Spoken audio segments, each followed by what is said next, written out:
मुंबई नाशिक राष्ट्रीय महामार्गावर काँक्रिटीकरणासह विविध पूल आणि सेवा रस्त्यांची कामं मोठ्या प्रमाणावर सुरू आहेत. त्यामुळे होणारी वाहतूक कोंडी सोडवण्यासाठी वाहतूक नियोजनासह सर्व उपाययोजना करण्यात याव्यात. महाराष्ट्र राज्य रस्ते विकास महामंडळ, सार्वजनिक बांधकाम विभाग आणि भारतीय राष्ट्रीय महामार्ग प्राधिकरणाच्या अधिकाऱ्यांनी परस्पर समन्वयानं युद्धपातळीवर कामं पूर्ण करावीत, असे निर्देश उपमुख्यमंत्री अजित पवार यांनी संबंधितांना दिले. ठेकेदाराकडून गतीनं काम होत नसल्यास त्याला काळ्या यादीत टाकून सक्षम ठेकेदाराला काम देण्याच्या सूचनाही त्यांनी दिल्या. अजित पवार यांनी आज मंत्रालयात मुंबई नाशिक राष्ट्रीय महामार्गाच्या कामांचा आढावा घेतला. दरम्यान लातूर बार्शी टेंभुर्णी राष्ट्रीय महामार्ग चौपदरीकरणाच्या कामाला गती देण्याचे निर्देशही अजित पवार यांनी दिले.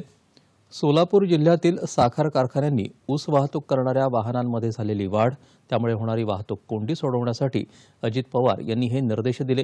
या संदर्भातही अजित पवार यांनी आज बैठक घेतली.